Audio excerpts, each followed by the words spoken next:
Hello, Jeremy. Hey, how's it going? It's pretty good so far. Yeah, it's been a decent morning. I got to hang out with you for a few minutes, so Yeah, it's this is that much fun. better. Yeah.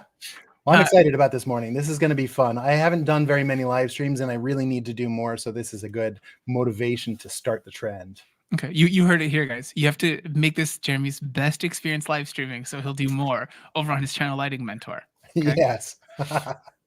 So for anyone who doesn't know, today's stream is brought to you by the Proko Summer Sale, where you can get 20% off everything, but we don't have to talk about that. You just saw a video about it.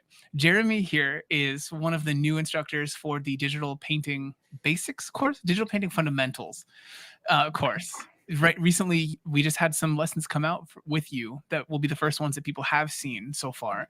You were talking about materials, different types of light, and things like that. I also have my own 2 courses that are on there. So Painting Light 101 and Painting Light 102 are also. So there's the intro to digital painting, and I'm part of that with Marco Bucci and a few other people. And then my own Painting Light 101, 102 are specifically around color and light. So some of the things that I'll be talking about today, you can learn about those in those courses. Perfect. As well. Yeah. So we'll have some different links here and there throughout the stream for you guys to get to go to there or to get reminded that you can save money and stuff. But Jeremy, today you're going to be talking to us about color keys, right? Exactly. Yeah, this is a topic that I think when I mention this to go, I do lighting. I've done most of my career has been as a 3D lighting artist, a cinematographer, a lighting director, and then also as an art director. But color keys are something that I really, really love. And a lot of people are like, what's that? I didn't even know this was a career. So I thought that this would be a great topic to bring up on a channel like this. And you can see that there is an entire career path for painting color keys. It's a little different than illustration, a little different than concept design. It's one portion of that, and it's something that I'm really passionate about. Okay. Yeah, this will be great. I think, like you said, it's something that people don't think about, even after the fact, all the planning that goes into something to make something that's filmic or composed be that bigger departure from life. The things that take where you're like, everything that's happening in this frame is so cool, but my picture sucks. Right. Exactly. Yeah. I mean, that it's funny. There's so many parts to having a really great illustration or concept piece or painting, and character, understanding, anatomy, understanding gesture and posing, understanding visual storytelling, like how do you act and how do you present something, and like what is the point of an illustration, composition, perspective, shape design, shape language. Each of these things are a topic that you have to master. And there's a lot of people that practice with pencil and paper, and they get to a point where they have everything really well done. But when it comes to color, there's like, they were raised on kids shows that say this ball is red and so this shirt is green, and these things, like, it's just been pounded into our head what a local color is. But in all honesty, light dominates over local color. And so people get stuck because they're like, all of a sudden, like, everything's great, my character design is great, the pose is great, the storytelling's great, and it looks flat. And it looks boring. And so I'm going to default to a 2D look. Now, there's no problem with the 2D look. There's no problem with the cell shaded flat look. That, art is subjective. So there is no right or wrong with this. But if you want something that looks really believable and realistic and has shape and form and material and texture and cinematography in it, this is another skill. And you almost have to unlearn some of those lessons. It's kind of like when you were a kid and you start drawing with lines and it's like a stick figure. And then you realize that arms aren't just a line, they have a shape to them. So you have to draw tubes. And then you realize at some point that arms are not, there's no lines at all that we really see. We're seeing volume and shape. So you learn shading and like, okay, I can do pencil and do, like, there's light parts, there's dark parts, and kind of have that mix. But when it comes to lighting, it's really complex. There's so many things that happen with light. Like, how do you unlearn thinking in black and white to be able to actually see color? And color is not the local object. It is like, there's a lamp over here and that lamp is bouncing, and then there's specular highlights, and then there's how it, the reflections in my glasses and the highlights in my eyes and the subsurface scattering. I mean, there's so much to this. So, like, how do we learn this as a skill? And it's amazing what you can do once you do. Yeah, and I'm excited about it. I think you guys are going to learn a lot today. Jeremy, do you want to start us off with some examples of what a color key is? Yeah, let's talk about this more, because switch this over here. Yeah, perfect. Okay, so color keys. I'm going to give you some examples. I've worked on a lot of films in my 26-year career, and a lot of people think, like this is a shot that I worked on. This is a shot that I worked on from Brave, a whole bunch of different films. People just think, "Okay, what is lighting?" And it's hard to describe lighting. How is this planned? Well, when I get the shot, it actually looks like this.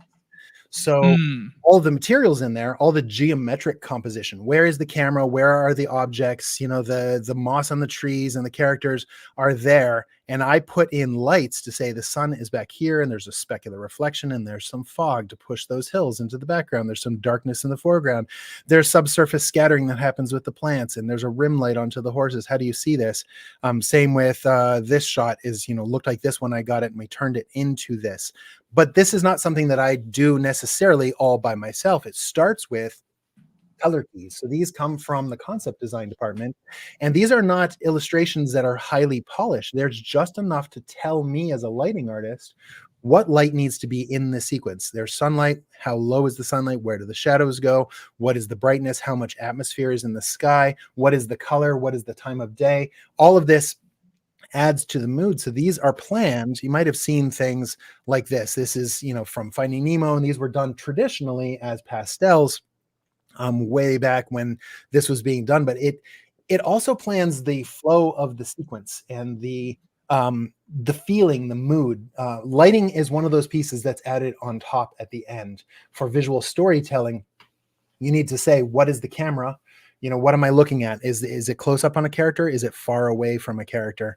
And what am I actually seeing? Where's the action? Where's the kind of the flow? Where's the negative space? What is the composition geometrically? And then the mood is added on top. So here's a couple of other examples of color keys. They're loose drawings that tell us about the light. And so like in this scene from Toy Story, as a lighting artist, we want to be able to go, all right, there's sunlight coming from this window. That sunlight bounces off the floor. The characters are lit via bounce light mainly, and a little bit of rim, and the rest of the room is all bounce light. So it feels happy and warm and inviting. Or something like this from Monsters University, where the characters are exposed and they're in the sunlight. I think it's really cool with Monsters University in particular that the director of photography talked about. Traditionally in movies, the bright scenes are the happy scenes and the dark ones are the scary ones, but these are monsters, so let's invert it. So their most vulnerable scenes, the monsters are exposed and in the light, and everyone that is in control and happy are in the shadows. That's something that we talk about. In fact, talking about color scripting, many people might have heard, oh, you're painting a color script, you're painting a color key. So let's talk about the difference between these. A color script is a plan for an entire film. So this is an abbreviated version of The Incredibles color script. So this is done very, very early. And the plan with the director of photography and the art director and the main director is to say, what is the dance of the light through the film? Not only what time of day does each sequence take place, but is there a dominant color? Is there a mood? Is there a feeling? What is the weather? So for The Incredibles, when the movie starts, it's kind of like a memory into Mr. Incredible's past life, and everything is super saturated, almost too much. The sunset is too red. It's so strong. The night is super blue because it's like a hero movie. It's the I'm powerful. This is great. This is my feeling. This is my nostalgia. And then when it cuts to present day and he's no longer a superhero and he's just like selling insurance in an office, all the lighting supports that story. So all of the color got sucked out and becomes very monochromatic. This is very, very intentionally done for the mood of the film.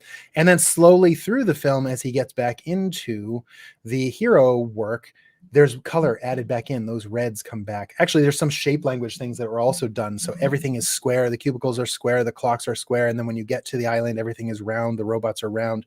So these are all subtle ways of telling the story beyond what the characters are saying and beyond their actions. But there's so much that supports the mood subconsciously. And this is what we do as lighting artists and as directors of photography, is to think about sequences. So by the time you reach the end of the film, it's kind of like this happy balance, because he had his home life and he had his superhero work, and learning to merge these where there's realistic lighting, realistic color, where the saturations are just right and it feels believable. It's not extreme. It's not, desaturated. So when we get sequences, there are color key artists that will paint these small thumbnails. These are not highly refined illustrations with every little detail. Could you zoom in on one and Sure. so people can see a little bit? Yeah. So like if I zoom in, that's the level of detail that's done for often color keys, because this is given to us as a lighting team, and we can extract from this. We can say, all right, I know that it's going to be sunrise. The sun in this sequence will start below the horizon. It's a really, the lighting is really important to the sequence, because once the sunrise happens, not to ruin the story, there's something that is really important that's happening, and that timing is really important. So the sun creeps down over the horizon, and that's an important part of the scene. So how do we paint these? What do we do with this entire process? And that's what we will be demoing live today. I do want to show, I was working on Ratatouille many years ago, and I came on early, and it was a lot of fun. And I was doing a test to just see, can we render this amount of rats with all the fur in one frame? And they were like, we don't care what you do, just light it. And I'm like, I loved color keys. I want to experiment in color keys. I was early in my career, and I want to try this. They're like, you can do whatever you want. Just light something. So just do the lights, Jeremy. Yeah, just put some lights in there and hit render. This is a technical test. But I'm like, no, I want to make my own color keys. So I painted this. Nice. And you can see it's a loose, like there's no details in this, but there's enough to say there's a light over here. That light is then bouncing into the scene, and these characters are lit via bounce light. There's a cool light. They like this. And the director of photography, Sharon Callahan, was like, that's cool. You did good with your lighting. You did good with these color keys. And I got sequences of the film that were the one-off shots where they're like, it's just Paris in the background. We just need a shot of this, a shot of that. It's Remy at sunrise.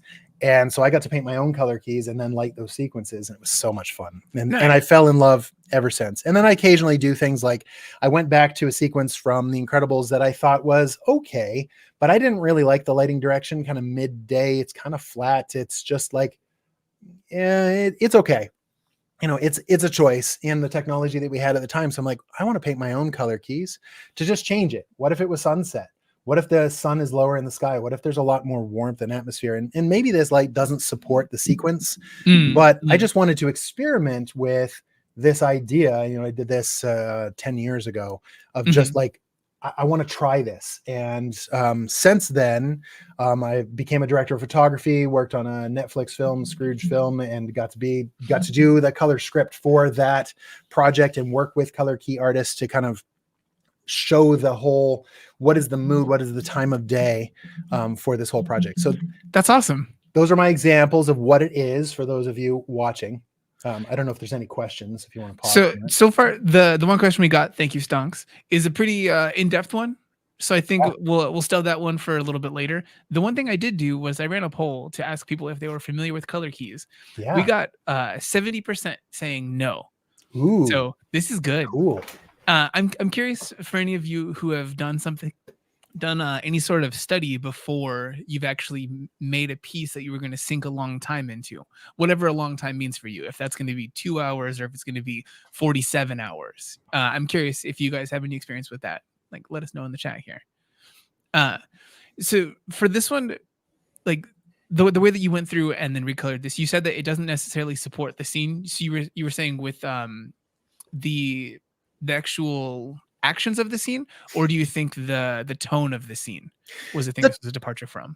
Well, the tone of the scene, usually sunset is like a happy moment. So you have to kind of choose the and how this compares to other sequences in the film.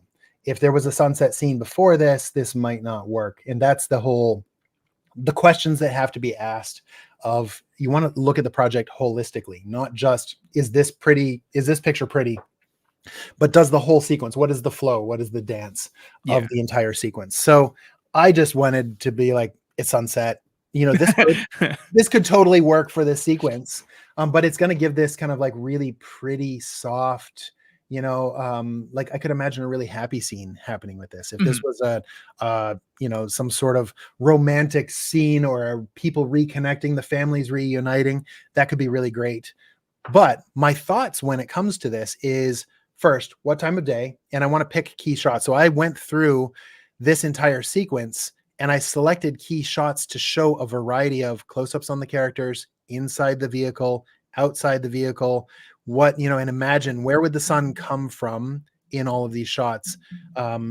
And would I put that sun directly into these scenes? Like here, you can see the direct sunlight coming from the side versus here you can't. It's all just atmosphere, and I'm doing it via bounce light that's bouncing off. Here too, I have a rim light of the sun, and then I have the sun hitting down here and then bouncing back up onto the character, and I'm using that bounce as a rim light. So there is a craft here of cinematography. I think that a lot of people, when they're planning their illustrations, they so quickly go to, your brain wants to simplify, your brain wants to do the easiest thing the quickest as possible. And one of the biggest traps with all kinds of art is to just go straight to rendering right away.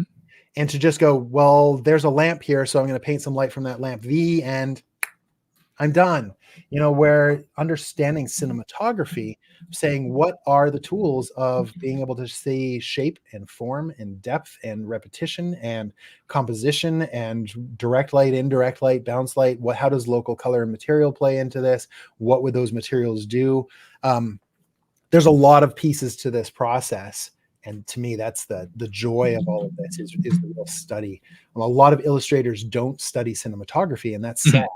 Because this is the essence of visual storytelling. So we really should, even if you're only doing illustration or concept design, you should study cameras, you should study cinematography, you should study comic books. All of this is part of visual storytelling, and the lighting aspect of it is visual storytelling. Absolutely. Yeah. Before, we'll go into the next step here, but I do want to remind people. So the things that you've shown here, there will be CG animation in here, but this also applies to tons of things. It's something that will be like fully practical. All of these things get pre-planning. So don't think this is just for like CG films and you're not going to work in CG films or anything or just animation in general. But just want to make sure people know. I want to show the process. I have an illustration on my website, and it's actually on Proko as well. So I wanted some sort of weird little creature that's being fed, and this is my first sketch. So you can see how loose it is. And then, I refine that sketch a little bit more. I'm like, this is what I want my illustration to be. So, and then this was my first attempt of like, I'm going to just kind of blob in some color, and there's cool atmosphere, and then this warm glowing thing. This first step took maybe 10 minutes, but I tried it several different ways just to see if that worked. And then you can see the process of me refining it a bit more and trying to find the light. So I'm not focusing, if you notice, there aren't really local colors. This character doesn't have colors. I wanted to get the lighting first, where a lot of people go to the color first and then try to add lighting on top. And I do the inverse. I want to get the lighting in and then put the local color second. So here I did find some local colors to go, well, this character will be red, and this character will have a red shirt and some sort of green khaki pants. And then I start just refining pieces. So I'm going to clean up that initial sketch and just get it more and more refined. I wanted it to be wider, so this is kind of my plan for how I made this. I think this is the final illustration for this. But the process of color keys, it's not just for sequences, it's not just for animated things. It is absolutely for illustrations as well. I will absolutely explore as many different versions as I can for a piece. So today, I'm going to show a little bit of the process. Oh, let's go ahead and save that. Someone's a Mac user. Yes, I am a Mac user. Strangely enough, my history at Pixar is why I'm a Mac user, because Steve Jobs helped start the company, and we had a 50% off discount when I was there. And so now I'm stuck in the system. That's a good reason. When you can buy an iPhone for $400 when they're normally $1,200 or whatever, and that's too good of a deal. I would also be an iPhone user in this situation. Yes, exactly. So I have my iMac Pro, and I love it, and I've used it for many a year, and it's been really solid for me. So I'm kind of platform agnostic. I'm even software agnostic, especially in the days of, things that Adobe is pulling. I still use Photoshop, but I'm open to anything. So like in my courses, I show Krita, which is free. I show Procreate on the iPad. I show Clip Studio Paint, Affinity Photo. I don't really care. The thing here is not about the tools. So I'm going to preemptively say this because most people are going to ask this question. We talked about this before. What brushes do I use? And I do have some brushes. My favorite brush is this brush here that I don't remember where I got. It's a nice brush. It has a lot of simple opacity, but that's pretty much it, and the tool is not the important thing. You're not going to get a brush that's going to make you good at cinematography. You're just not. Mm. You need to understand light. It's just kind of like saying, what pencil are you using for your figure drawing? It's like, well, it matters, but it only matters about 2%. The figure drawing itself is the thing that matters so much more. Your process and finding the energy and where do you get those lines. You could be using a cheap number 2 pencil and do great work with it. I feel the same about digital tools. It's not about the tools. It is absolutely about the craft itself. So, any other questions before I start sharing some actual process? So there are some Yeah, that we've gotten. great. So, all right, this one I do think is an interesting one. So Neon was asking, do you feel that there are some color keys that are too well known to use, in the same way that blue and orange color contrasts are almost too cliche to use these days? Do you think that there are bad color relationships that you should stay away from? Yes, I do. And that color relationship is the one that is done. And I'm not going to point out particular shows, but a lot of children's shows that have strong local colors where this character is red and this one's purple and this one's Mm. blue and this one's green and there's no atmosphere and everything is just bright and colorful. I have had to battle in my career working in animation so many art directors that are like, kids like colorful, so make everything a different color. Like, we could paint this entire scene here. I'll just do it. I'll do a little demo here. Let's just say the thing that I really hate is when I see they're like, all right, so You guys got them fired up. the TV is red and then this lamp is green and then the kid's shirt is purple and he's wearing pink pants and has blue hair, and every shelf, there's a yellow painted shelf back here and then the walls are orange, no bright orange. And I see so many kids shows that are just literally a rainbow explosion of, Mm. there's no light in this. They're just painting everything flat and they're not considering light at all. And then it becomes this just difficult mess of how to see everything because everything is vying for my attention. And there are so many shows that do this where they just have flat blah lighting and they add the way they work is like ambient occlusion. So I'm going to just make a darker purple for the shadowed area. This kid has a shadow and then this is in the light. The end. I'm like, oh, I hate it. What I want is to be able to say, what is the most important thing in this scene and how do we draw attention to it? So we will do painting demos of that today. That's a great question. Very good question. There was one that I think we can probably hit before you actually start on things, Yeah. and then I'll save the rest for later. Sure. So, Migueris, what skills or knowledge differs from illustration that is unique or specifically important for color keys apart from level of polish? Cinematography. Absolutely. You have to think of sequential storytelling. So if you are a still photographer versus a cinematographer, that is the difference. Well, here's the difference here. Still photography, you need to be able to frame a shot as a shot by itself and make it pretty, and that's it. That's all that matters is that one shot.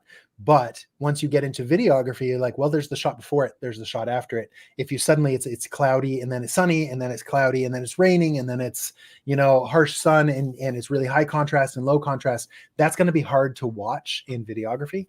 Cinematography, the difference between videography and cinematography is handcrafting the light around. Like, videography would be like weddings. Events. You are literally videoing something in real life and you try to find those angles that work, but you're working within reality. Cinematography is like bend that reality. You choose what time of day you get up. You add extra fog into the scene. You bring in bounce cards and rim lights and negative fill and all of these things that you need to understand to be able to tell a great story. Illustration is the same way. To go, you are making one picture. Okay, that is the photographer's skill. Now, all of the same principles of visual storytelling apply, but you lose the essence of multi-shot, kind of like the dance of this, you know. Mhm. I always bring up music because I'm a musician as well, and I think about, Mhm. you know, there's a verse and there's a chorus and there's a bridge and there's a breakdown, and then the beat drops, and then the everything gets really full, and then everything goes quiet. The dynamicism of it. Good cinematography does this too. It's not just about like the action of a film. John Wick 3 to me was hard to watch because the whole thing was just action the entire time. The And like, entire time. There's no I rest need, point. like John Wick 1, like there's moments where you're like, okay, now it's quiet and anticipation and that Mhm. build up and then intensity and then quiet again. And that's what I love watching Stranger Things again, you know, is one of those things of Mm. like that anticipation. It's what's coming, what's around the corner, the sounds, what you don't see. We need to do that with our art as well. You know, Agreed. areas of visual rest and calm. Absolutely. Thank you guys for the questions. So I have two things that I can show today. And I was thinking at first, I've made this tiny little sequence to show what scripting would be. So here's my story in scribble form, and it's pretty rough. So somebody's hiking through the forest, and this beautiful forest, and there's this big vista, and they see this like mysterious haunted hotel mansion thing that's just sitting there. Like, what is this? So they walk up, and the door is cracked open. There's a little sliver of light coming from inside the door. So they peel the door open and they see this stairway, and at the top of the stairway there's some glowing light. Get a reaction shot to be able to like see the character, you know, and the difference of the light outside versus inside. You come in and there's this grand room and some sort of big dragon sculpture that has something glowing on the bottom. Do a top-down shot as the character walks into the space, and then you cut in closer. You see them reaching for this glowing jewel. You know, as they get close to it, you know, lightning zaps from their finger to this, and then there's a big explosion of light at the end. If we were going to paint this, we can talk about loose color keys versus refined color keys. And this is like, what time of day is this? What is the weather? Let's talk about the questions that you should ask for every illustration that you're doing. And there's different mood for each of these things. So I like to not just go with the default. Like I think most people would say, all right, if it's daylight, I'm going to have sunlight and I'm going to have green grass and I'm going to have atmosphere. And I'm going to have, you know, just standard day, but could there be more that we do with this?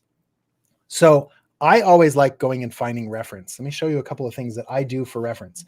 This is so very, very common in the industry. Reference, reference, reference. Do not believe the lie that no reference is, you know, if you're going to make something original, you should do it all out of your head. Yeah, you're not, it doesn't make you like a more true artist or anything. It's good to Exactly. use some reference. You can kit bash it, change it around, but go ahead and use it.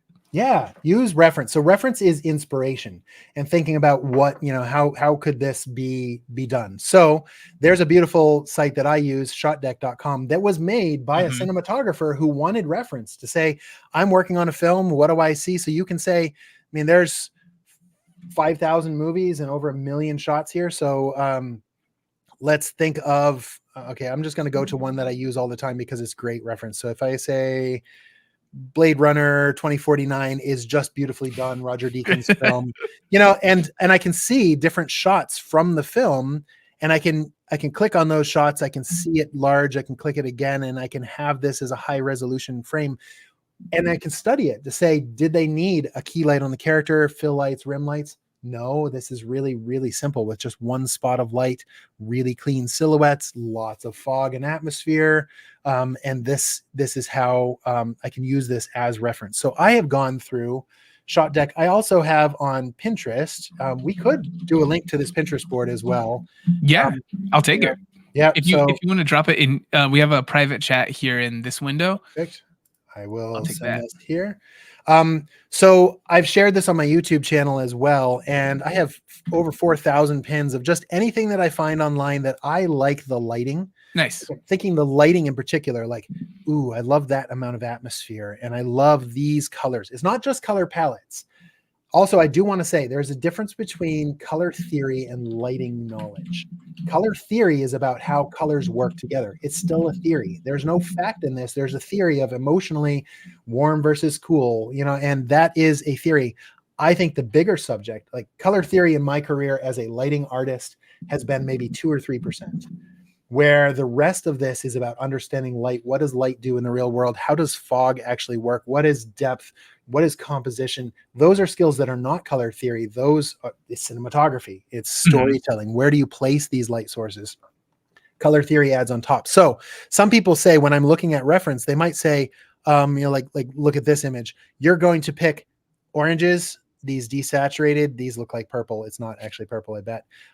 And these dark colors, and they're just going to take that palette and put this palette into their drawing, versus like, no, I don't, that's not what I'm talking about. I'm talking about light itself.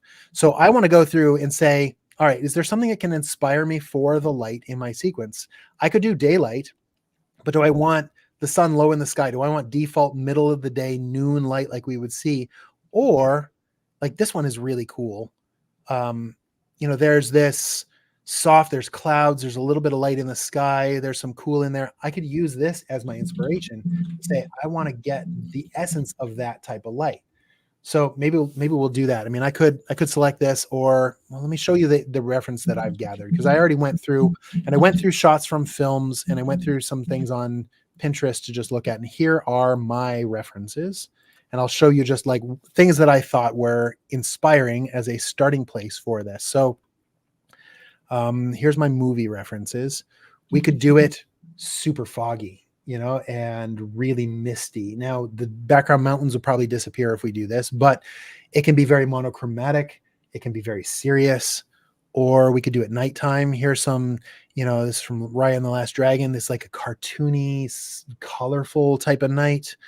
Or we could do blue hour. So magic hour versus blue hour. Magic hour is when the sun is just about to set, and blue hour is right after the sun set. And so there's still light in the sky, but you see the light sources. That's really cool. Or it can be, this is from The Bourne Legacy, full on night, movie night. This is probably day for night. This is probably shot. Absolutely. Yeah, look at it. Like the way the cast is. It's so easy to see, but it gives you the movie impression of night, where it's overwhelmingly blue, and then you can really see windows. Or sunsets. I like looking at this to say, how much atmosphere? Where would we place the sun? Does the sun hit the ground? What does it do? Like these purples and the oranges and yellows put the sun low in the sky. Here's another Raya Last Dragon that has that same type of thing. I could do total blue hour. This is from a film called Nomadland, and it's really, really pretty. Good movie, natural lighting. Oh, yes, so good. We'll talk about this after. Yeah, this film, for those who haven't seen it, there's only one actor in it. Everyone else are real people. So it merges the line between documentary and it. Frances McDormand is the only actor, and she went to work in a Amazon factory for like 6 weeks to prep for the role, and then everybody else in the movie are real people.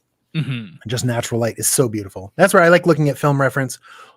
And I also like, so here's some examples of that I just found from Pinterest that I think are really beautiful that we could explore.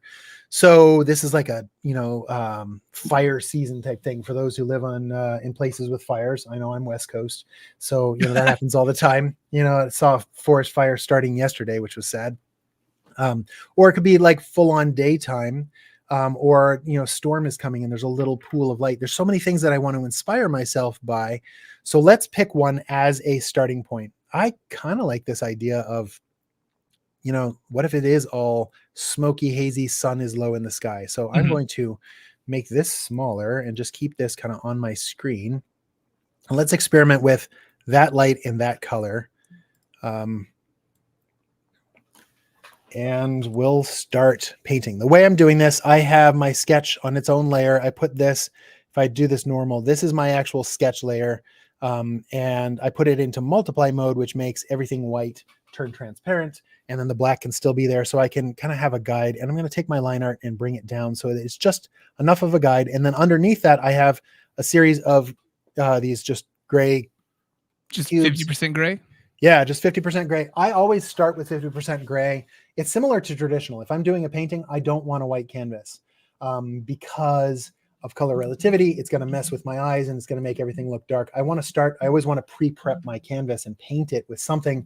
And it could be a warm tinted, it could be a neutral, it could be a blue, cool tinted, but I start with that. And then I lock this layer. So here's the lock button. And for locking, that way, if I paint outside the lines, it'll stay within the lines and I can think about the whole thing. So because I am starting with the most basic, I'm like, where is the sun in the sky and how much atmosphere? So I'm going to use this as my visual reference. For those who might be watching you right now, Yeah. this is the scale that you'll paint this at for the level of detail that you're going for a color key, Exactly. where you're not Yeah. too zoomed in or anything like Nope. that. I don't want to paint real details. Now, what we'll do, I do have prepped. So I took this loose sketch and I did paint an alternate version of like, here's what the detail will be. So in preparation for this course, you might have seen the thumbnail. And thumbnail, I sketched this of like, this is what it might look like in just full sun, daylight, happy.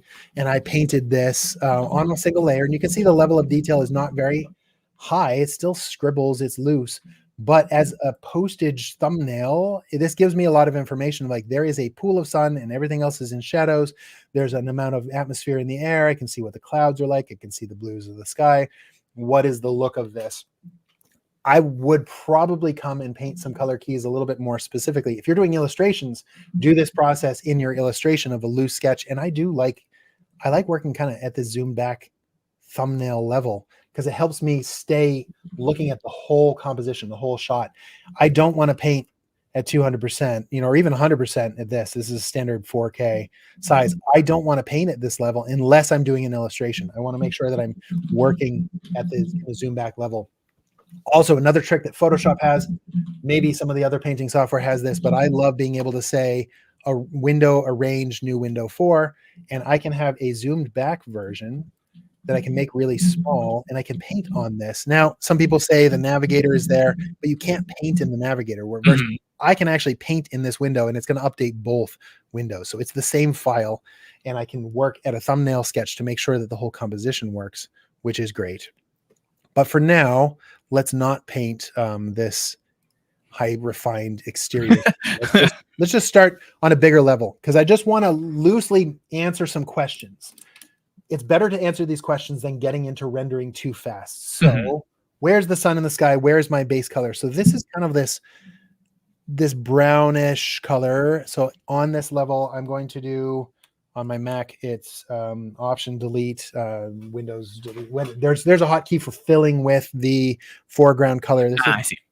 This is probably, I would just want to give that general, it's going to be warm. Like the whole thing is warm. And then there's these, what looks like purple. So I'm just going to desaturate and shift a little bit towards purple here and just paint in. So it's still a red color. It's just desaturated. And that gives me that kind of colder looking atmosphere. And I do know in the foreground, there's going to be this character. It'll really stand out. And I want to see a lot of kind of depth into the scene. And then in the sky, I can look at that. I mean, I can color pick from this if you want, but I usually don't like to because I want to train my eye to see those colors without, this is part of my Painting Light 101 course is about learning to see colors. And if you're going to paint from life, you can't color pick from life. So it's better to learn to actually see some of those colors. So what if we have the sun is low in the sky and I'm just kind of building some atmosphere. And then there's this color temperature shift of wherever the sun kind of is will be this more of a yellow spot. So do I want the sun right there on the edge of the building? That could actually work, and maybe this shifts into a little bit more reds as it fades off. I want to see that the gradients of tones in there are really nice. So I just kind of want to get some of that into my loose sketch. So I'm building some layering. I'm thinking postage stamp style. And then let's go ahead and put a hot little sun in there to go. There's my sun. Maybe we need to make this have a little bit of color to it. There's my sun. There's going to be a mansion there. And then there's some water. I know I already planned this for water, is along here. And I want to be able to clearly see the shape of this character, the silhouette of that character. So any of these trees that I'm going to have in the midground, I want those to be dark enough to compositionally see the whole thing. And this is it. I'm just going to do this and experiment and go, all right, let me do the whole sequence now. So if in the background, there's those similar colors. So the character walks up these steps and there's some lighter tones just for depth. Atmosphere here, there's a lot of smoke in the air. And then in the foreground, we've got this dark thing going. walking up the steps. It's very ambient. There's no direct sunlight. Here's our character. Because we have enough atmosphere, we can really separate that character from the background, so we have a good, strong understanding of who they, where they are in the frame. Mhm. And then we can contrast this with, like, what if there is, and what color light do we want at the top of the stairs? We could, for this scene, make something where it's like this deep blue is coming from inside the room, or we could just stay in that warm, like, what if there's just warm light that's glowing on the inside? That's kind of fun. Is that how you'll prototype a color? Just like drop a little streak of it Yeah, in there? exactly. Yeah, I kind of make a plan of just try some colors out. I know the rest of the sequence is going to be dark, in Mm. comparison. So I'm just going to paint all of these a little bit darker. And if you can't see my line sketch, I can bring up the opacity of that. Yeah, I think we might need it because some of it's probably getting lost in the compression here. So let me make this a little bit stronger. As I paint, I would probably keep that really low, but I just Mhm. want to see. So now I'm thinking about light. So this character is looking in the door, and they'll probably be somewhat silhouetted, but I want some of those lights of the background, some of those coolish tones back there to feel like it's smoky, hazy. And then from the inside, again, I could have a little bit of like this glowing light source here down the stairs. Maybe I just exaggerate that a little bit and onto the character's face of, like, they're looking in and they're seeing this light. And then here's, like, how far does that light spread? Much brighter in this shot because they're getting close and there'll be direct light onto their face. Definitely this thing is super glowing in this shot. It kind of overwhelms. Like, this whole shot could be in these brighter tones, and I can give this thing a hot core. So it's like really, really glowing. Maybe that light comes onto their fingers. Let's say that you go through this and you Yep. you went with this nice warm color in there. At the end of it, you've done a little bit of rendering, kind of, not too much because this is still again a color key. And you're like, you know what? I actually want to flip that. This should be cool. Would you do Yep. anything in particular, or would you just go through and just paint that again? I mean, I'm not at this stage. I'm gonna just repaint it again. In Okay. fact, let's choose a completely different light. Like, I could come in here and say, all right, I want to change. Let's see what this looks like if this was cool light. So because I'm doing it in the thumbnail form, I can just paint this out. I know that in the shadows it's going to be a little bit darker, and say, what if it is a cool glow? Like, let's have this purple coming out, and then as it gets to, like, what if this thing is this glowing blue light source? Let me just experiment with it. That's the beauty of color keys, is you can experiment with the light to say what stands out in this sequence, and paint this in. Let's put a little bright spot so it's like a little cyan dot of light. I can try turning off my line art and saying, what mood does this give me in this whole thing? I can try so many different options. Let's do another. So I'm going to duplicate this layer. I'm going to hide the original. This one's still, flooded with light. I really like this kind of like cold pool of light, Mhm. type of feeling. And we could do it full on day one if we want, but I want to try this, like, a little bit more lighting centric ideas where it dominates the image. There's two different types, or there's two different sides of a scale of types of photography. There's texture centric photography where the lighting tends to be flat. So sometimes I'll see, photography of the texture of a tree and rocks and all the lichen and details, or the way some people that do makeup will make their lighting as flat as possible with a ring light in front of them. So it shows off all of the makeup work that they've done. And it is an intentionally flat to show the local color, versus, like a Roger Deakins film, Blade Runner 2049, it is lighting centric. So all the local colors, all the local texture gets obliterated and the fog dominates the image. And that's what this is doing. You can't see the green of the grass. You can't even see the colors of the trees. It is that smoke is dominating the image and really makes it really strong. A lot of that blue will dominate the image. These are two very heavy lighting centric, versus where the sunlight is out, you actually, if you have white light, you will start to see those local colors a little bit more. So, we could try that. All right. So We did that, have a quick question that I think we yeah, should probably get in here for these guys, nice and early. Someone yeah, was asking, how do you pick the right color on a study? So say if a person's trying to look at one of those references and they want to emulate that color in yep. their color keys, how would you walk a person through this? Okay. So the idea of painting color keys to me is the starting point. So a lot of people do figure drawing. Figure drawing is the basics. Everyone should do this. If you want to do arts with characters in it, you should learn to draw the human form. And for me, the key of that is getting the line of motion. Where's the energy through the body? The same thing with painting color keys is something where you look at this, you try to just duplicate it. You make a copy of this without color picking so that you're just saying, all right, how do I do this? What are the darkest darks? Try to pick a color. What are the brightest brights? Try to pick a color. What's easiest is to pick the most saturated colors. So like in this scene, if I want to pick, let me just do a quick like demo of what if we took this light and put it into this scene. So there's going to be green grass. Let me just pick what color I think this kind of green here. It's not going to be green. This is a cool green. So I'm going to just say it's actually more like this. It's really kind of a blue green in here. And then in the sunlight, it actually shifts all the way towards yellow. It is this kind of warm explosion of light and everywhere in between. So just from experience of like looking at those, the contrast between the warms and the cool, then there is kind of greens in between in this transition, but you learn to look for the brightest color. So I would go for that bright yellow color. And let me check this. So this color is a greenish yellow. And then this color here is, well, it's kind of a cyan desaturated. It actually is more green than what I painted. So if I paint that in, actually there is quite a bit of color in that. I go for that sky type color. I know that that's going to be a cyan blue. And it's going Yeah, to be that one lighter. reads pretty literally. Yep. That one, again, if you can get in some of the main colors first, everything else, you know, like I can look at the blue of those hills. They're a little bit more kind of a gray blue. So I can put in, maybe desaturate a little bit.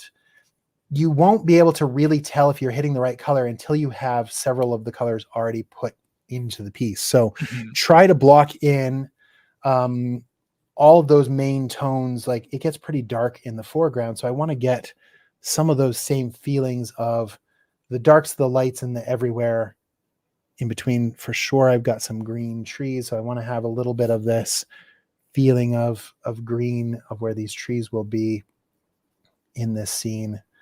But really quickly, I can kind of block out. I know that this is supposed to be water, so it's going to reflect sky. So I want to see some of the color of the sky in the water.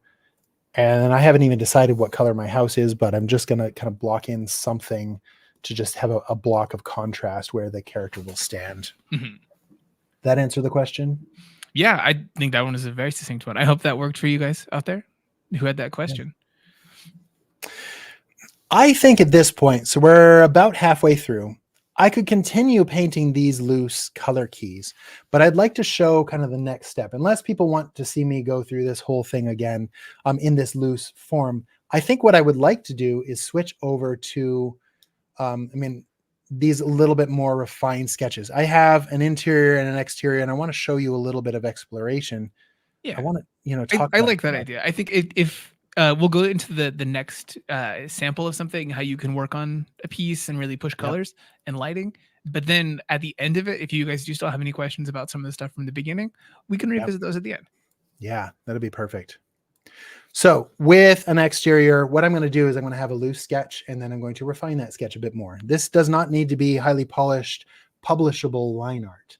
I'm not making a comic. So for me, it's just enough to, what are the details of this mansion? Where are the porches? What is the design? Is it Victorian feel? It's kind of wonky. Things are leaning. Where are the trees? What is the ground? Where's the rock? Where are the paths? Who's the character? Try to get some of those designs. I want to show the process of this one because I started with that sketch. So it's a really beautiful sketch. This should definitely be printed and put in an art gallery.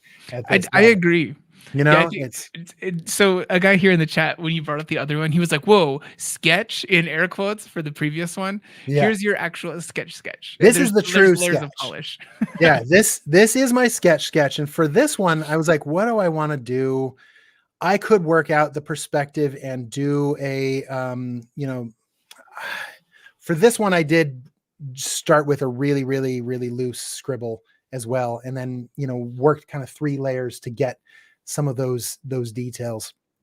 This one, I was like, the perspective in here is going to be complicated. What do I want to do? So I actually went and I built a 3D mock-up using primitives.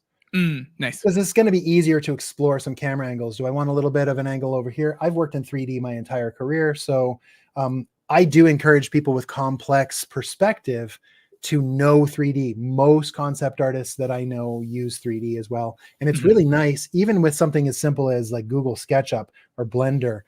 You can, like, this is literally just cubes and cylinders.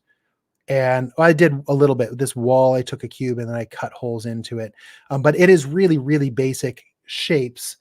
And then I could do a line guide over this. And this is really the base of, like, now I have my perspective grid and I didn't have to think about it and do all this drafting that a lot of people will do only in 2D. It saved me a huge amount of time. And then I took time to draw over that and add the creativity of, like, let's make this a really cool, mystical, wonky type place. And I took some time to do this. And I'm thinking, like, well, these will be sculptures. And again, I don't have great line weight here because this is not going to be in the final piece.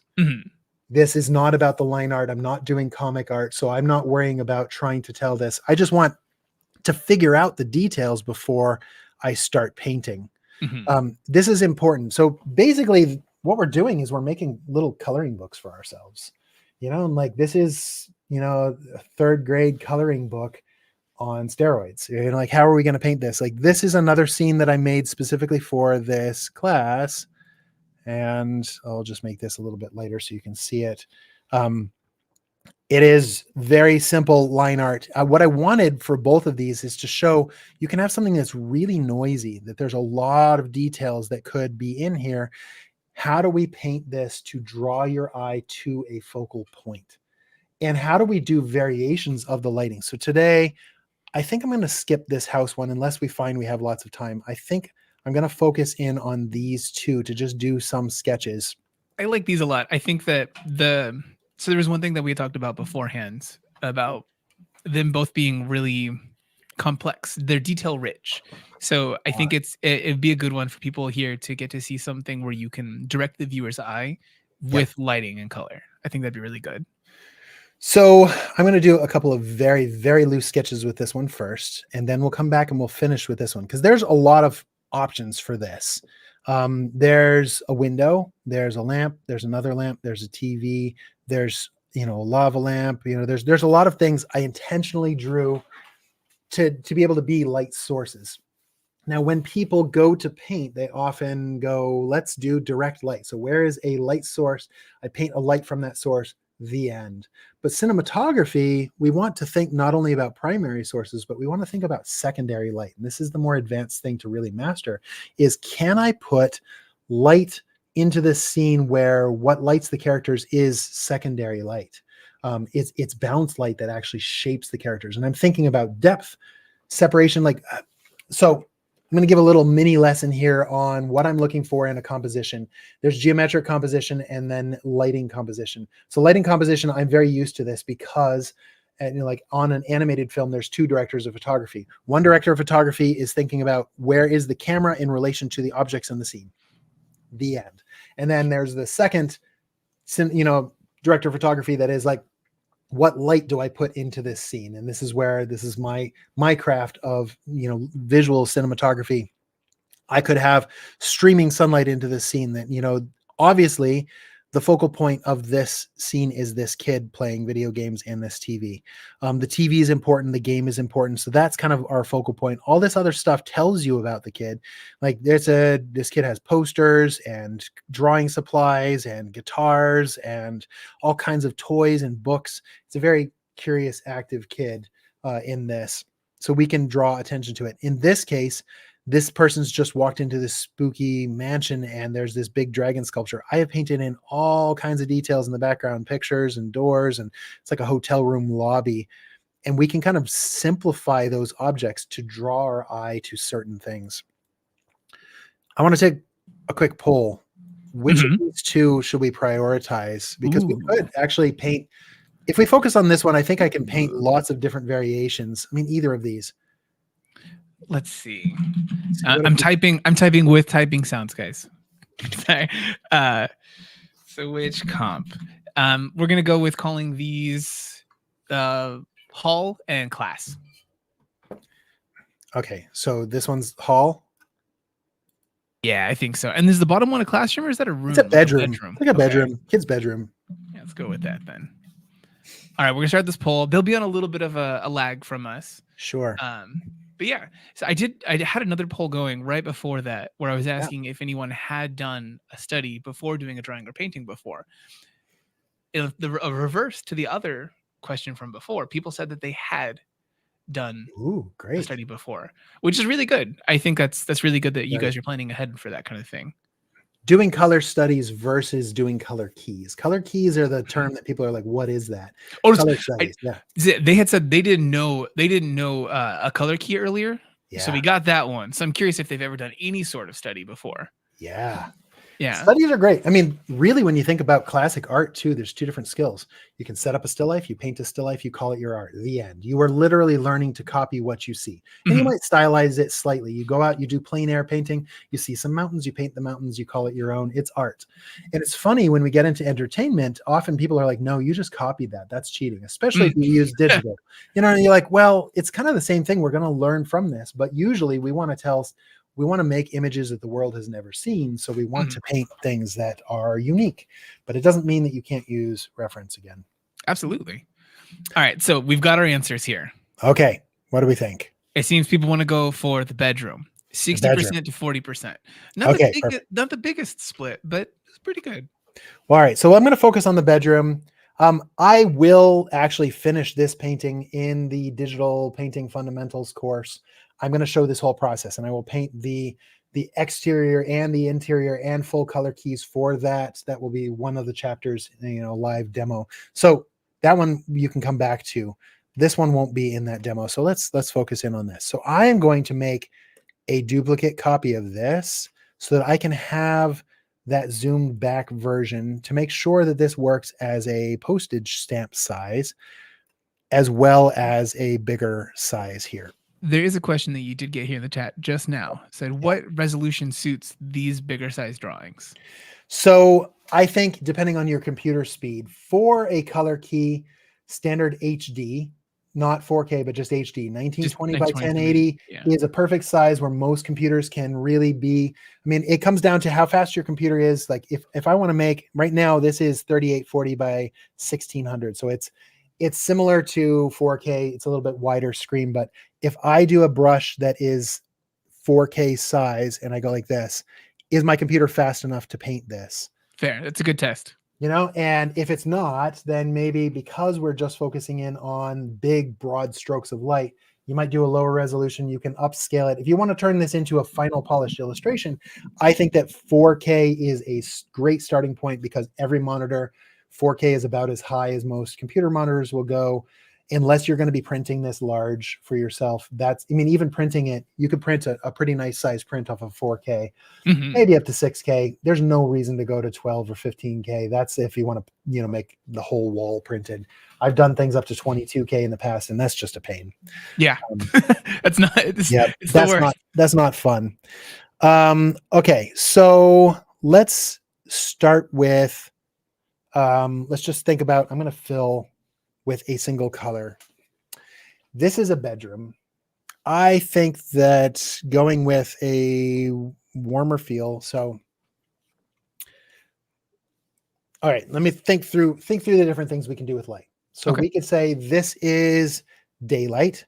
And if it is daylight, there are two main sources of light in daylight. There is, most people will think of the sunlight. So let me just try painting in some direct light from the sun And I'm going to make a new layer just to do this, to go, all right, there's sun that's coming in like this into the scene. So we can use that sunlight to say, and I can start really loose and just be like, it's going to hit the front face of this character. It's going to hit the edge of this chair. Maybe it's hitting the floor and coming this way to really show, like there's light that is hitting right here onto the floor. Maybe the top of this hits the TV, the edge of this lamp, some of these elements. That just helps me define where is sunlight hitting, what is light, what is shadow. And that works really great because there will be a pool of brightest light that shows on these characters. I can come and I can erase away, like there's going to be a shadow from these little game controllers, and I can clean this up. But I just want to experiment first with, where are my light sources? Mhm. Now, the second light that would be in this scene would be the blue of the sky. Now, ambient light is a whole different beast, and learning to master what soft light does is a much harder skill than what direct light does. Direct light is, where is light, where is it on, where is it off, it has sharp shadows. So I'm going to make another where I'm just going to paint onto this, the blue layer, and just say there is cool light that is coming from the windows. And this is, when you think outdoors, there's a lot more light that is coming from the cool of the sky because it's coming from everywhere. There's a whole dome of blue where there's only one little dot of sun. So this light would come in and it would hit the windows because there's light, that's coming in. I'm going to paint this first, and then into the background, it's going to get darker and darker. So I'm going to take that cool light and I'm going to just kind of darken into the corners to say, there is my secondary light for sure. If that's the only window in the scene, it's going to get really dark over here. And then slowly kind of get brighter around that window. Now, the next question to ask, really it's going to get very dark kind of into the cracks and the crevices. This would be considered ambient occlusion. And this is soft shadows from the light that comes through the whole scene, under this table and where this chair is, by all of these objects. They're all going to cast very soft shadows. Now this starts to get to the point where I can't see very much in the scene, but I'm working very loose, very rough with this. So now I'm going to think about bounce light. So we have our sunlight. If this sunlight is hitting the floor here, it is going to bounce into the scene, and that bounce. So this is now, let me just do this in red so you can kind of see. This is now a light source, and that light source is going to diffuse off the ground, off the character, back up into the scene and spread all through the scene. So if this light is bright enough, it depends on how I'm exposed. This is why it's really important to understand cameras, is because the exposure, am I exposed for the sun? Am I exposed for the shadows? Is this high key? Is this low key? So high key means you're exposed for the shadows and there's lots of light everywhere. So your window might full on blow out and become white. And then you see lots of light in the room. Versus low key is you're exposed for that sunlight and everything else goes really dark. Yes, you want to make sure that the brightest light is seen with actual color fidelity. Exactly. So that's what's really important here. So I might turn off the sun light for a moment and just try to get the fill light first, and just say, I can think about the soft shadows of the fill. Where's the character? Where's the kid? This is just like, if this was only soft light, I prefer actually to work this way. I think about ambient light first. If I can establish my ambient light well, then my direct light sources will fit on top of this. So I can almost guarantee that the soft light is going to be almost the same no matter what. So think of ambient light as any light source that you can't tell exactly where it's coming from.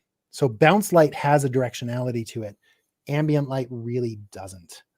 It's just something that once light starts bouncing more than 3 or 4 times, you can't tell where it's coming from. So the next thing, so light would come from this wall. It'd be nice and bright, probably from out here. And I want to show that glow through the curtains. That curtain is going to become a soft light source into the scene, and all the shadows will become very soft through here. Maybe there's a little bit more light so that the character can kind of stand out against it, like a little pool of light. There'll be a little bit of soft light onto the floor, soft light into the room. And then that light's going to bounce off the floor. So I'm going to make this a little less saturated, and it's going to bounce from the floor up into the shadows. So I can have now a soft light source from down here that will now kind of underlight. Like there's a little globe over here. There's a chair over here. So I want to show the effects of that cool light bouncing off the floor into the scene. And this is what I'm talking about of, it's not always about the direct light sources. It's about the indirect light sources. Like there will be more bounce in a gradient, always looking for gradients of light from this whole space becomes a light source, a very soft light source. And it's going to have a gradient from what's closest to the light source and then spread itself out into the shadows. So let's say there's a person who hasn't done this too often before. Mm-hmm. They watch the stream and they think Jeremy's really onto something. I got to try that magic.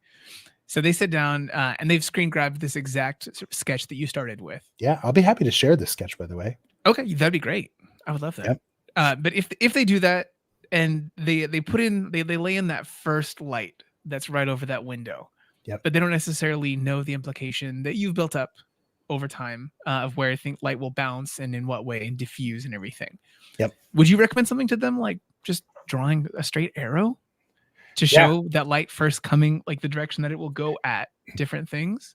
So what I do in my courses, and you can do this on your own, you don't have to take my course, that's fine.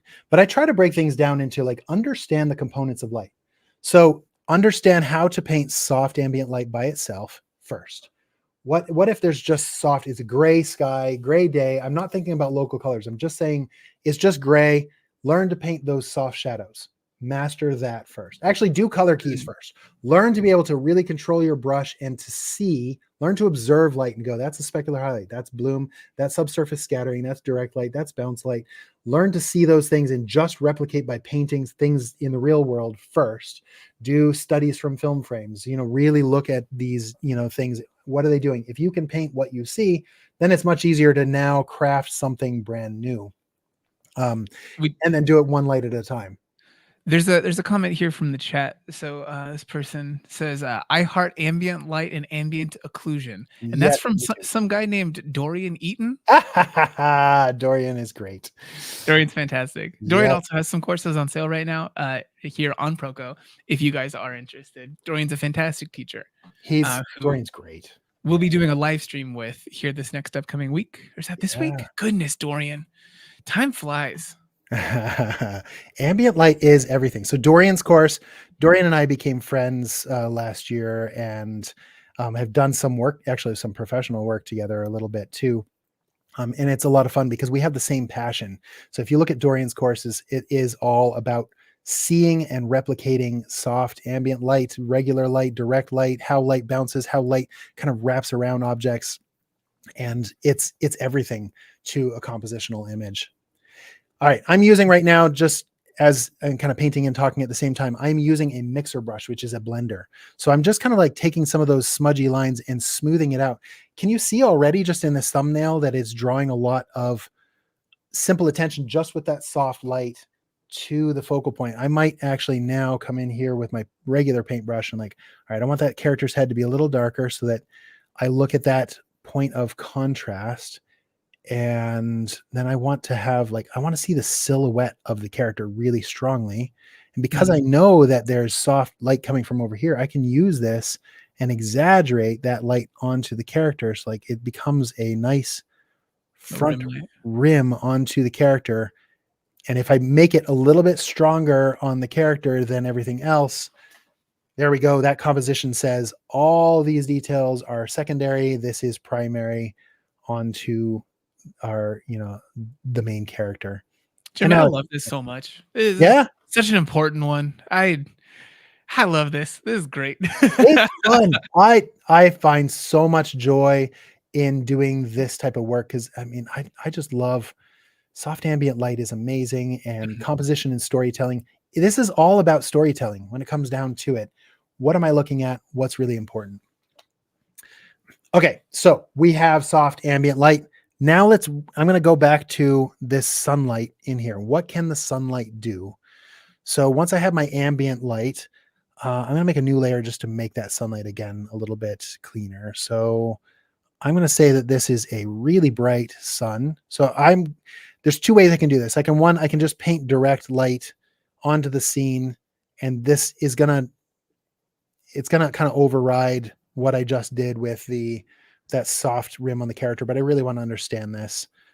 Let's just say, where are the shadows? So if that sunlight is coming in, it's going to hit the feet, and then there's going to be a shadow from the leg. Maybe it hits the edge of the chair right here just a little bit. So Joey J in the chat is asking why does the main subject's color change when lighting? So choose to take that as you will. I don't know about the phrasing there. Light dominates local color. I want to paint, so I'm going to show the process of how we change local color in a minute. I think it's more important to understand what light does first, to paint the light in before we even choose what color objects are, because a light-centric image will, the light will dominate. So I'm not going to start thinking about skin tones yet. I'll get lost in skin tones really quickly. Mm-hmm. I just want to think about this main light source. So what if... I do often get lost in skin tones while color grading a video. Yes, exactly. It's important to preserve them, but sometimes you want to push them. Yes, exactly. All right, so maybe that TV is casting a little bit of a shadow there. I've planned where my main light will be. This will be a nice hard shadow. And before I answer the question of what is local color, I am now going to think about bounce light. So I'm going to make a new layer, and I'm going to put this layer into linear dodge add. Every paint package has this, and I'm going to go and I'm going to pick a soft brush. I like using this for bloom, but I also like using this for bounce light, because what I'm doing now, I'm going to pick a stronger color here. This is warm sunlight. So this light is going to hit off the floor and become a light source. So if I make this really big and my opacity is low, I am now painting the glow of that light source onto, like, there's light that will come up onto the character. There's light that'll come up onto their face. There's light that'll come up onto the TV. Maybe I'll make this a little bit more saturated to kind of give that idea. There's light that's going to bounce from that spot into the room and everything. Like, there's a guitar over here. There's definitely going to be light from that bounce light onto the guitar. And there's going to be light onto this lamp.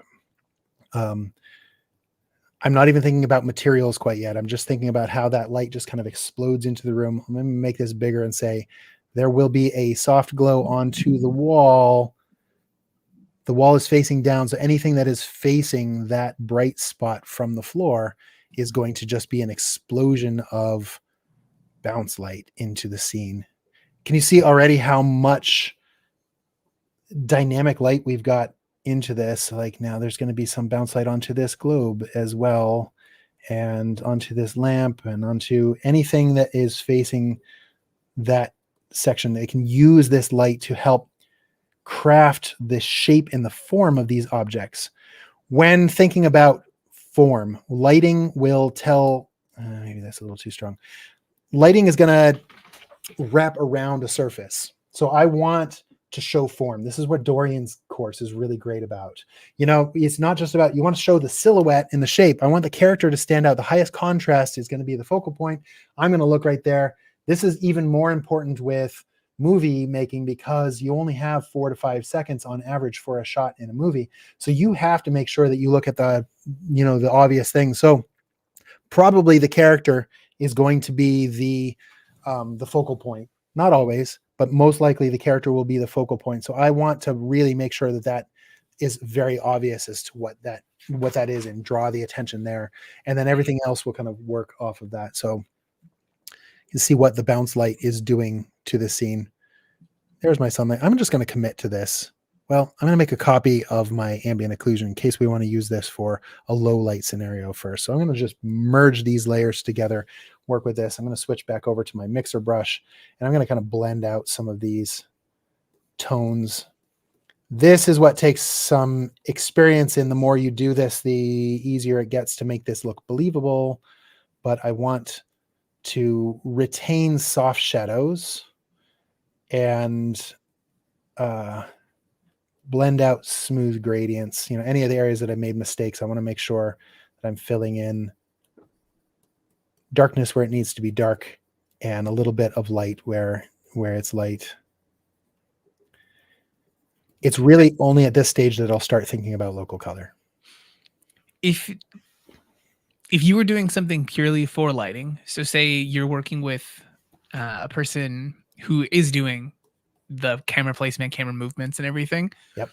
would something like this functionally be enough to turn in, or would you still need to have a little bit more information in local colors? I need more information in local colors. Okay. So that color of that light will change depending on the color of the object. So I'm going to think now and say, what are these colors? I have my idea of the light, you know, coming in through these curtains and hitting onto the character. If this carpet on the floor is red, I can say red in a cool situation, like without the sun in there, is going to be a desaturated kind of red color. Let me just make some guesses here from experience. For a little more on this kind of thing, you guys can Yep. actually watch that free video we just put out with Jeremy, Yeah. where you're working in a limited color palette. It'll cover a little bit of this kind of idea. Yep. I'll put a link to that, or you guys can just find that here on the channel on Proko. Yep. What's in the sunlight is going to be significantly more red because that sunlight is pretty whitish light. Let's say a little bit of that. Now, all of that light coming from this will be shining up onto the characters. So I know that if I give a little less opacity, there's going to be a lot more red bounce onto the character's face from that. And there'll be, you know, that color is going to affect the bounce. So anything that's coming from that will have a red cast to it because there is a little blop. It's become a red light source. It's kind of drawing my eye. Mm-hmm. I personally think that in this case, I want more muted colors so that it draws attention to the character. I'm going to think, what color is the character's hair?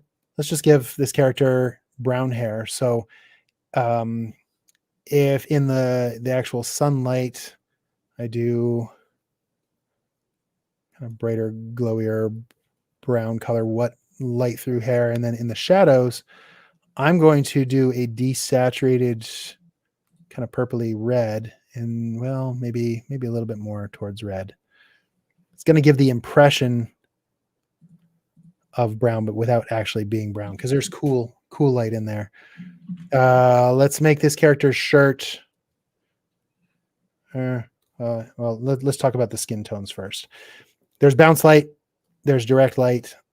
I just want it to, in general, be in the range of skin tone. So what is the skin tone of my character? Let's make them just kind of like a worldwide, not brown, not white, just a nice chocolatey kind of tone. Just sitting there in the light. And then I think about specular highlights. So brightest highlights. There are things of material that you really need to understand. And this is where there are going to be soft specular material, you know, highlights that will hit this character's face, and how skin responds to light. There was going to be some kind of subsurface scattering. I'm starting to get into the range of illustration right now if I focus too much on the character. So I'm just going to go and say, what are the key elements in this scene that needs the most amount of work? I think that the character's face is probably going to be reflected in this TV glass, and the glass is going to reflect some of the darker parts of the room. I think that there's going to be subsurface scattering on this lamp. So this whole thing is just kind of going to glow a little bit. So the thing that represents that character's face is just that brightest dot there on the Yeah. TV? Yeah. You know, so you're seeing the reflection of this, like the kid is sitting right here. There's a kind of blast of light, and you'd see the whole room. An old TV is kind of bending, so you're going to have some specular highlights. I could put also, like, maybe on this globe, there's some of those, you know, some of those highlights if it's really shiny. I'm gonna have to start thinking about what are these objects? Are there, are there boxes? Are there books? How, like I'm working big and then coming to smaller details. So I can Mhm. put in, I like to just kind of scribble in some details. If I want to have something that looks like it's red on this shelf, I'm going to find the color in the cool light that I've already found. I'm going to lean it towards red and then just paint this in, and it maybe give a little bit more saturation. Red in a cool light situation, uh, still staying kind of desaturated. If I want something to look green in this, let me add like there's something green on the shelf. I'm going to go towards green, desaturate and darken, and it's going to look green. So color relativity here. I can give a lot of those local colors really easily once I've found the lighting. This is the power of why I want to do the lighting first, as if everything is gray, because then I can just kind of push and pull a little bit to show what those colors are. Mhm. Um, Because it removes some of that burden of the overhead math of considering what's light, what's dark, and not, because yep, you already have that there. You just extrapolate that information. right, exactly. Um, So yeah, now it will all be about like adding little cleanup and adding just extra rims and reflections. Like the top of the TV might reflect the blue of the sky a little bit. If there's like a dark plastic to it, maybe I will desaturate a little bit on the TV. This is going to make it look like it's one of those old wooden TVs from the 80s. Um, and just kind of play with some of these colors. There'll be, again, I'm trying to be aware of our streaming time and the amount of time it would take. Um, The, but the hardest thing about like doing anything during a live stream is that everything is different about that while you're trying to teach it live and taking questions. None of yeah, it is indicative of the actual time frame. None of it's indicative of the actual full process.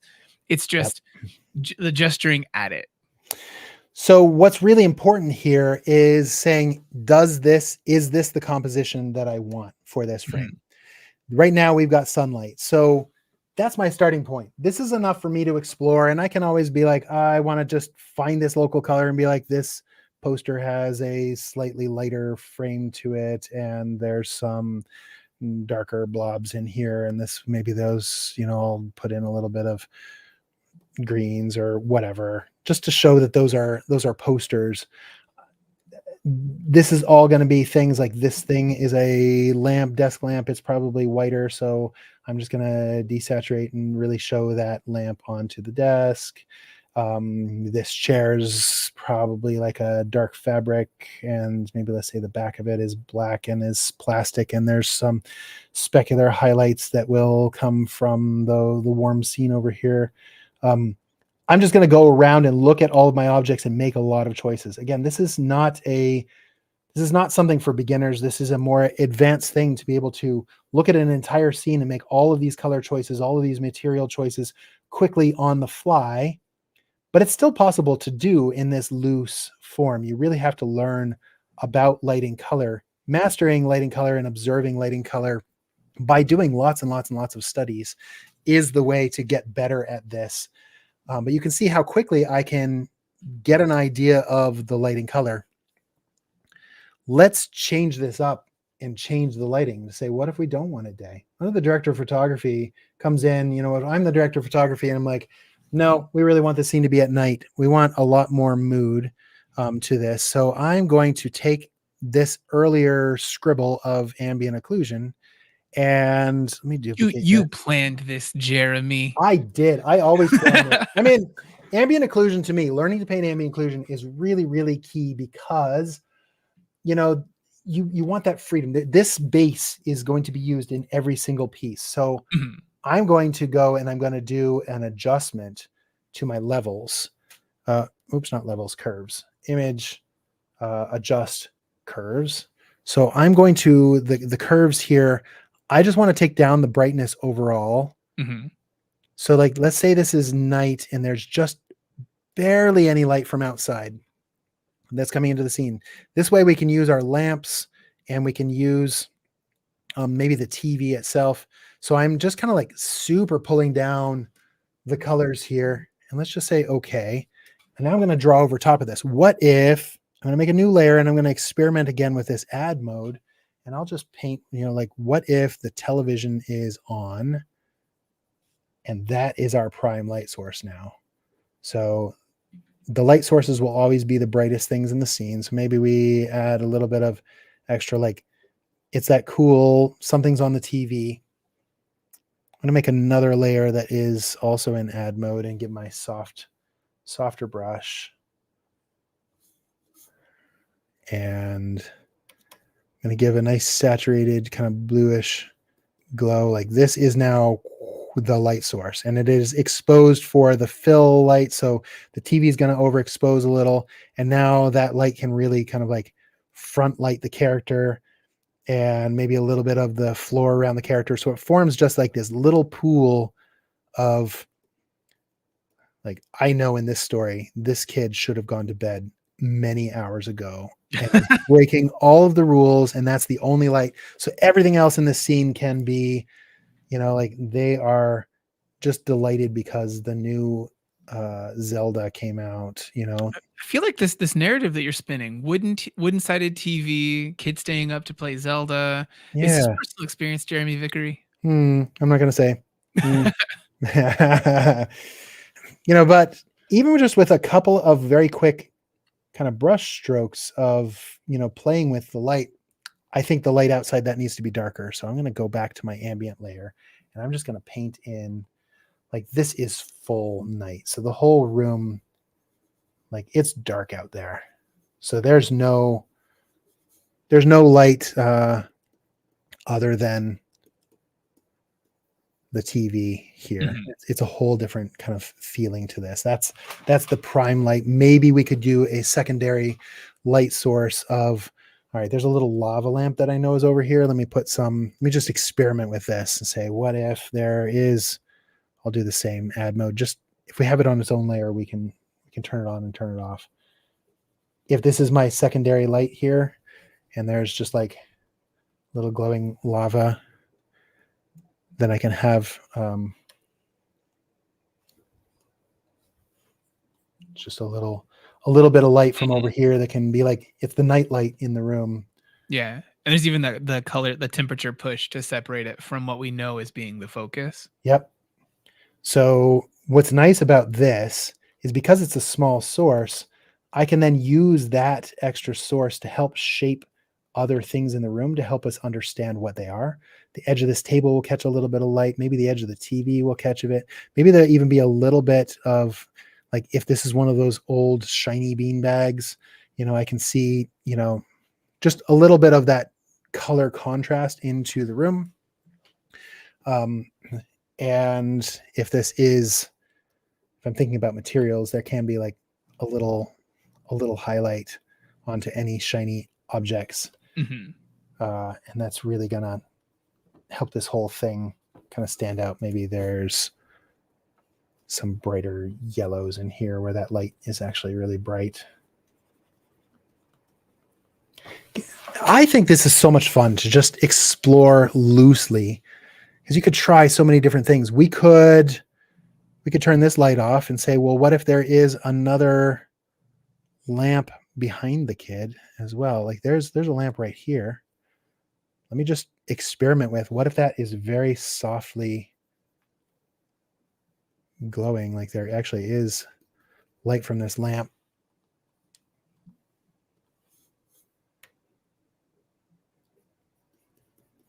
This will probably conflict with the TV, but I just want to see if there was some soft light over here. Like maybe the kid has permission to stay up. So he's okay with the lamp. He's okay. The lamp is all right. Yeah. There's some direct light and some, there's a little bit of let me try that pool of light thing again, just to see. So we do have we have a couple comments here. Yes. One that I did want to go ahead and bring up, that was, oh goodness, I had it highlighted. So Mary said, this stream makes me so happy. It really feels like magic, and Jeremy makes the magic accessible. Oh, well, thank you. My goal is, I want to show that everything is accessible. I hate, I know we were talking, Stephen, before the call. What I don't want to do is show something that is impossible. There's so much gatekeeping that happens, Mhm. especially on YouTube and social media, where somebody really just wants to show how awesome they are at something, and then they show something that looks nearly impossible. There Yeah. are ways to learn this, and I try in all my courses to make this accessible, to go one piece at a time. It is not something that's impossible to learn. This is not a skill that you gain at birth, and that only if you're as cool as me can you have this. I'm like, no, this is a learnable skill of how to understand light and color. And I want it to be as accessible as possible, Mhm. because it's fun. I love this. I love it so much. I mean, I just, light is one of those things that, like, my passion for it.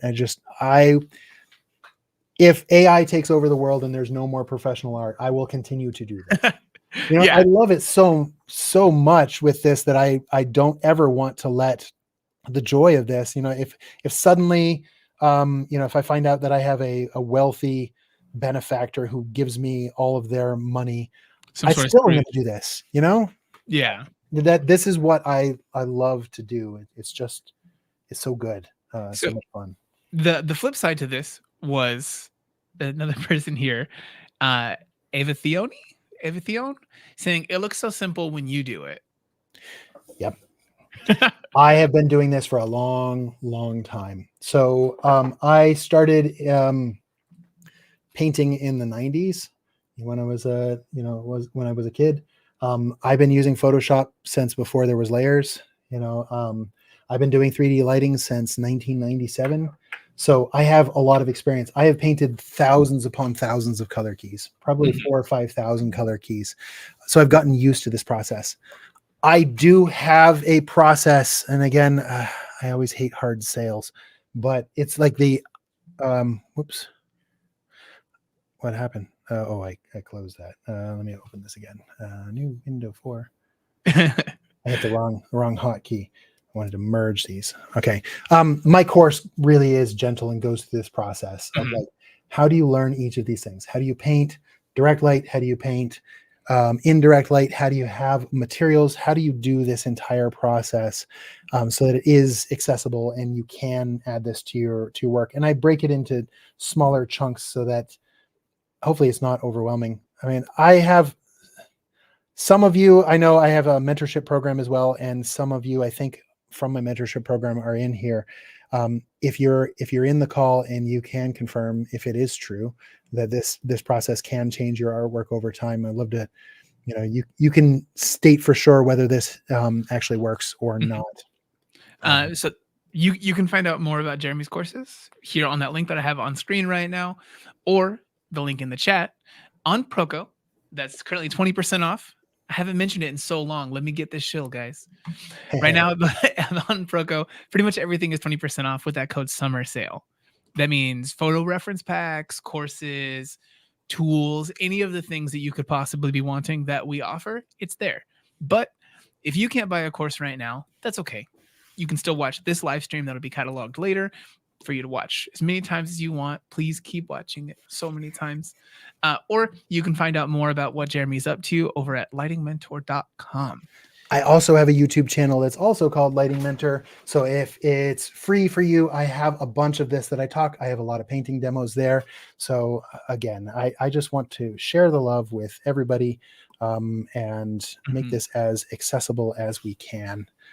Mhm. That channel will be linked here in the description. It's already there for you right now if you want it. Go Yep. get it. Go Yep. over there. Subscribe to it.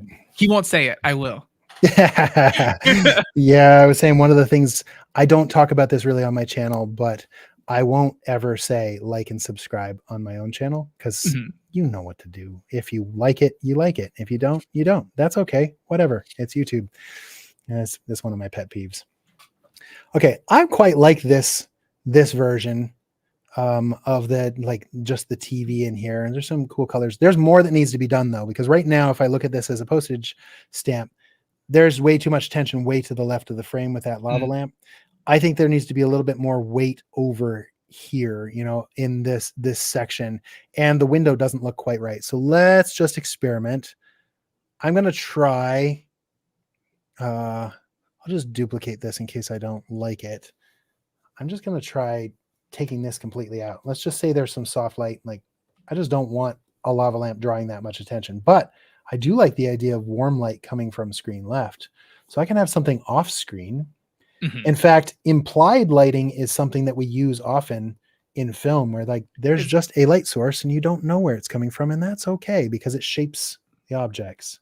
It's happening right now in Jeremy's very frame. Yes. On you. Yes, exactly. Where are those light sources coming from? Yeah, I intentionally crafted my light in my office to shape and form my face. So you can see just I'm just gonna like I'm trying to balance the clutter and the chaos and still show, details. There's a big dark spot here by the window.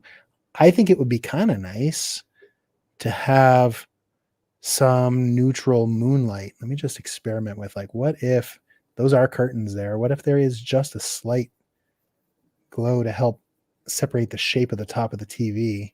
Just pop it There's, out. There's something out there. Like maybe there is just a little bit of light left in the day, or maybe there's moonlight or something. There's just curtains are soft. They have a lot of translucency. So what if I play with that and paint just a little bit of light over there into this? And that's kind of cool. Experiment with that just to see. Might be too much, but again, I really want to draw attention to the TV and the kid. Now, do you think that, so there are certain rules in cinematography, like composing a scene, lighting a scene, and everything. Do you try to keep any of those rules in here, like the light dark? Yes, absolutely. Light on dark on light is one that we talk about all the time. So your eye is going to go to the highest contrast thing in this scene. And so when I have the dark of the back of the character's head, I might want to put an extra little bit of light behind the character's head so that silhouette stands out. It's about shape, it's about understanding, and it's about clarity. Talking about accessibility, I think that a lot of people have rules. What are the rules? Are you following this rule, following that rule? And pretty soon you can be completely burnt out on too many lists of rules on notes of paper that you have around your office of like, have you followed this rule? And have you followed that rule? Think of it this way. Instead, how easy is it for you to understand the shot? Like I have a whole video that's called Easy on the Eyes. And I thought about that because I've heard somebody say, ooh, that person's really easy on the eyes. And I'm like, wait a minute. Hold on. This is a really powerful thing. A composition should be easy to look at. If I can look at this and I only have 4 seconds and I can tell the shapes of everything that is needed in this scene in that 4 seconds, and it's easy to look at, then the scene has done its job. So all of the rules of composition are there to make it easier for your viewers to understand. It's all about, the rules of, can you see the shape of the character? Can you understand it? How easy is it? So I want to see the nose. I want to see the eyes. I want to have like a little eye highlight that'll really pick up and that'll draw my attention to those characters' eyes. I want to have enough contrast in the hair to really see the shape from the silhouette. The silhouette makes it easier on my eyes.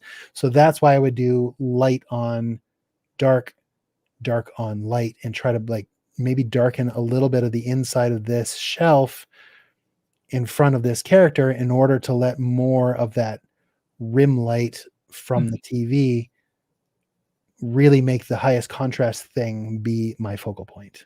For people who have probably watched other Proko videos, being people watching Proko stuff right now, you'll definitely have been familiar with this kind of concept for the high contrast areas for leading the viewer's eye. So for something like where Stan has done a couple demos where there's a person in the middle of a painting, the outer edges of the painting, the back of a head or something, those will often be lost edges or low detail areas because that's not as important for you to look at. You'll put all of your detail, your actual contrast in the face, the areas that you want someone to look at. Aside from that, there's a couple general rules where people look at the eyes and the hands of a figure the most immediately. They're just all good things to keep in mind. You don't have to do them, but like you said, Jeremy, it's all about making sure that people can interpret this thing so quickly. Yep. You just want to see that. Boy, I made this like into a zombie kid with that big reflection. So Well, it's not that it's the first night of Zelda being out. It's been out for a couple weeks and he's been doing this every night. that's precisely it. Yeah. It's like this is day 247 and the parents are like, I give up. You can leave your light on, whatever. You can totally, I can use that lamp as a rim light to help really pop out some extra details. Warm versus cool. Let's talk about cliches for a minute. I think a lot of people, like I got asked a question recently. How do you avoid cliches with lighting? How do you do something unique and original? And I don't think you have. Well, you're probably gonna say all these things. Yeah, I mean, like, I personally think that you should lean into cliches first and master them. Because if you can master you're using a rim light. Of course you use a rim light. Why not? It's the cinematic language. This is one of those things of like, you are so used to seeing this again and again and again and again and again. How many hours a day do all of you watch screens? You're doing it right now. You're watching a screen.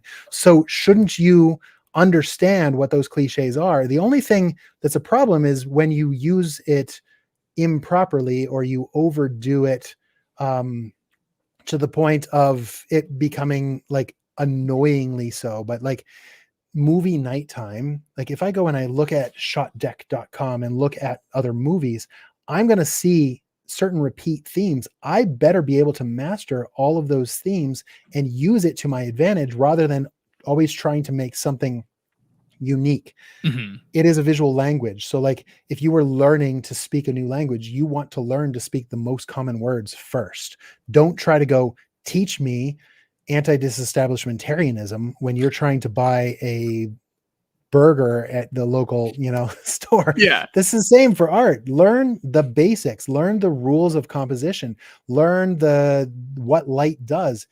Just put it in there. In most cases, the story is not about being unique. The story is about this kid. Why is this kid playing video games? And what's interesting about this? What can I use in my why would I do this? How can I make this how can I tell my story? The story is more important than uniqueness. The other thing is, even if you try to recreate something one for one that's been done before, chances are your own voice and the other things that are all inside of you as inspirations and motivations for what you make, those will all muddy up that thing that you try to recreate one for one. It's often harder to do it one for one than to just do your own version of a thing. You're going to make something that's you. Yeah, exactly. There was a question that we have about the local colors. Do you want to go into this at all? Sure. Okay. So the question here is, when the time comes to apply local color, how do you go about it in terms of layers, blending modes? Okay. So as you can see right now, I'm painting all on one layer and I'm just making new layers to be like, well, we have a daytime version, we have a nighttime version, we have some variations. When I'm painting color keys, I am trying to stay as loose and general with this as I can so that I don't get lost in the tools. I see the bigger trap of so many people are like, I'm going to use all these different layer tools and I'm going to try all of these really fancy things. And again, they're letting Photoshop rule their art. And that's not the goal. You want the art to be there first. So the answer of a tool being the option,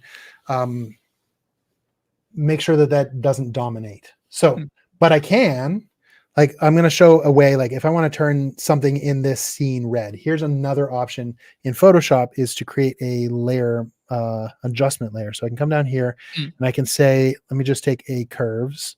I'm going to do curves in particular because curves preserves all of the art that's there. If I do something like a hue saturation, a lot of people will do colorize. Let's make something saturated. And then it has a layer mask. So this is what an adjustment layer does, is it affects everything underneath it. If I fill with black and then I'm painting with white on that mask and I turn something red, you have now lost all of the lighting. You have just turned something, I rarely ever use a hue saturation because all that blue and all the warm from this side, cool from this side is gone. It's been obliterated and you just turned something bright red. If this character's face is red, you no longer have that warm, cool thing. So I would far prefer to do curves. So I can take the curves and I can say, I want to take out some of the blue. You can see how everything gets kind of warm green. I can take out some of the green and I can increase some of the reds. And now if I paint this on a mask, I'm going to fill with black. Now if I paint, like, say, that globe, they're still cool in it. Yeah. So that the for anyone who's not familiar with Photoshop, this, you're just painting that mask there that you made. So it's just adding giving it opacity. It's shifting. Learn about curves. I mean, we're not going to hit on everything. There's no way in 2 hours we can teach you a complete course in lighting, but there are things to research. Curves are nice. Like I can make another curves layer here and just say, I want to just darken overall. And this is going to, and then I can paint on this mask. And I can just have things that are slightly darker and it's going to keep all those local colors, but like maybe some of the things in these posters, I'm not painting new color on top. I'm taking those colors. Like I could darken the kid's pants just a little bit, or I could darken the top edge of this lamp and add some texture to it. And it's just doing a curves off of what I've already painted. See the before and after, how it just, this is one of the tools that's really nice, but I don't want to go so heavy that, I'm really dominating the image. So if I wanted to turn this kid's shirt green, I could do this manually by just knowing that I have green, or I could do, I'll do the same thing. Let's make it just a really bright green. So I'm going to take curves. I'm going to take the blue down. I'm going to take the red down. I'm going to take the green up. I'm going to fill in with the background, and then I can just paint in like there, that I used that to find some local color. This is not foolproof though, because I have kind of dominated all the light sources in this. So I might actually take this layer and take its opacity down a little bit. It gives the impression that this kid is wearing green, and that because it's an adjustment layer, I can come back here and be like, well, if it's green, it's going to be a little bit darker in this scene. And that works pretty good. I have an entire chapter on this in one of my courses too. Like, which course would that be, Jeremy? Painting Light 102. And where can people find that? On proko.com/Vickery. Yes, it's great. Or on lightingmentor.com. There you go. As well. Either of those are places where I talk about these elements. Yeah, they're great courses. They build with each other, and it's designed to be that way. Jeremy Dunn did a good job on that thing. Yeah, thank you. That was very kind of you. Okay, so we have the last 10 minutes. I'm just doing the last little bits of things to go. I kind of like where I'm going with this. I'm making one more like, what if there really is more moonlight? I'm experimenting here. So like, what if there is a softer glow to the whole thing? Let's make this where it's not quite so late in the day. Oh, that was too much. Maybe there's a little bit more warm bounce as well. So if this is a real glow through here, just kind of making it in general a little bit brighter, the whole. Maybe there's some light back in this corner as well. Experimentation. That's what the beauty of color keys and staying really loose with this is. You can give more information you can experiment with and be like, do I like this? Do I not? And I'm curious. So like you said, we're here in the last few minutes of the thing. If you were to drive through the way that you want a viewer to break down this piece when they immediately look at it, what are the strengths of the way that you have worked on this piece so far? So hopefully I've drawn attention to the kid playing video games and not to the clutter. I could have painted the clutter. Like, I mean, one other way that I could do is to put a lamp on this desk, make it really bright, and put a lot of light over here. It depends on what the intentions of this are. Is this about the clutter of the room? Is it about the environment, showing all of the hobbies of this kid? Or is this about the kid and the dark, what story works best? Like something with this, just like simple dark light in this room and simplifying everything else makes it this lonely, cozy, it could be happy, it could be sad kind of moment. But I really just want to experiment with all of the different options and where my eye would draw. If I look at this thumbnail, I still think that there's probably too much light from the left. I like this softer effect, like really focusing in on the light. What I would do next is really think about materials of objects, catching specular highlights. So my process, I think about ambient light first. I think about fog. We haven't really talked about fog very much. I do talk a lot about fog is such a powerful tool in cinema. And then, like, what is the focal point? How do I draw attention to that contrast, separation, and depth? All of those things, if I can paint in light sources, direct light sources and indirect light sources, like thinking about the light that's going to hit the floor and bounce up, can I use indirect to give me shape and form? Mm-hmm. That is the best way to use indirect light, is you're going to shape and form things with natural light versus having to have a light source everywhere, direct light source. If you're that's a beginner's mistake with lighting, is to put lamps everywhere, all through the whole thing. You really want to say just the TV bouncing off the floor. The bounce is going to give the rim onto the globe. And I don't need to have another light over here and another light over here and another light over here. Mm-hmm. And then once I have those light sources and the bounce light, then I want to think about materials and local color and simplification. How do I keep this as simple as possible to make sure that everything that's important is seen and everything that's not important is diminished? Simplifying colors. I think if I had more time, I would do this again, and I might super, simplify the palette. Like, I could even I could experiment with just kind of desaturating a little bit just to see, reads. Yeah. Like if I desaturate slightly, I kind of like that. It was maybe a little too saturated before. It just kind of softens the whole thing, makes it a little bit more believable. And then I could put that saturation back onto just the selected objects, because maybe there was too much color in this. It was drawing a little bit too much attention. That's fair. Yeah. There's one last question here from a person in the chat. This is again that Dorian Eaton guy. How do you think about shape and form? How do you define these? Thanks, Dorian. Shape is the silhouette of the object. So if there is only one light source, if there's only fog in the scene, you will see shapes, or you'll see, the silhouettes. Silhouette's a better term for it. Form is what's inside that shape. So when light is wrapping around the face of the character, that is form. Form is how that light, like on my face right now, I have crafted my lights to have a direct light source, a light side, and a dark side, and I have a rim light over here, and it's wrapping to give the form, and I'm trying to make contrast. Put a light behind my head so that my shape stands out from the background. And if I line myself up here, it's like, oh, there's a little glowing thing around it. makes it work for showing, the shape, and the form is the light that wraps around the light side, the dark side of my face. Does that make sense? Absolutely. Yeah, very much so. Yeah. Dorian, do you agree? Yeah, let us know, Dorian. So there was one other question here. This is a good one in general, maybe. So David was asking, does Jeremy still work in the movie or games industry as a freelancer or employee? I'm not an employee anymore. I do freelance.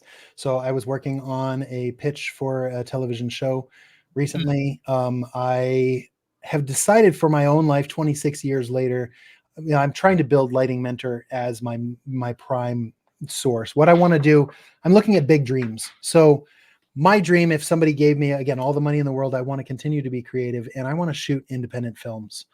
So my path to that is build Lighting Mentor as a sustainable place where I can share about light and color and cinematography, because this is also a joy for me. I love teaching. I think it's super fun. Some people have just art skills. Some people have teaching skills. And I want to explore both because I love them both. And with the goal of, if I can be sustained by this enough, 2 to 3 years down the road, I can start self-funding indie film projects to say, I would love 5 years from now to gather a group of trusted friends and go shoot a movie that has a lot of heart. It's really super low budget so that it's not within the big bureaucratic, has to be $1 billion or bust system. But like, Yeah. we had a $500,000 feature that we shot, and it was something that we really cared about, and we had really great acting and really great storytelling. As filmmakers, that's my ideal. That's what I want to do. So that's my plan. So it's kind of like I paused working for other people for a few years so that I can reach that bigger goal. Mm-hmm. I do believe you did get a scrappy group of people together to shoot something recently, right? Yeah, I did. Yeah, 2 weeks ago, I had some friends. I was working 2 years ago. I worked on the Fallout TV series. I was a lighting director for virtual production, and I was in New York for a couple of months doing Thank you long for your hours on service. set. Yes, it was super fun, but it was also super intense. And so Mhm. some of those friends flew up here to where I'm living in Washington State now. So up in the mountains is a beautiful, cool zone where I'm happy, in a smaller town halfway between Seattle and Vancouver. Um, Nice. Vancouver, BC. So I'm like as far north as you can get in the United States, besides Alaska, and I love it. My inner art is just super satisfied. So we hired a couple of professional actors. We shot a film because one of my next courses that's coming out soon is lighting for or photography for painters, because I think a Mm. lot of people don't understand photography. So I'm going to start with just if you're just using your phone, how do you do good photography as your own references? You want to shoot people, you want to shoot still lives, you want to shoot environments. You need to know how to photograph it to use as reference to do your own studies. And then going into videography and eventually cinematography. So the end of that course will be a little mini cinematography course where we had high-end cinema cameras and like prosumer level cinematography. And I want to share all of that with all of you because I think it's important to branch out culturally as much as you can, Mhm. understand lenses, aperture, all of that. So there's new things coming. Painting Light 103 is coming soon as well. In the next 2 months, it should be done. So for those who've taken my first two courses, the third one is also coming. So that's exciting.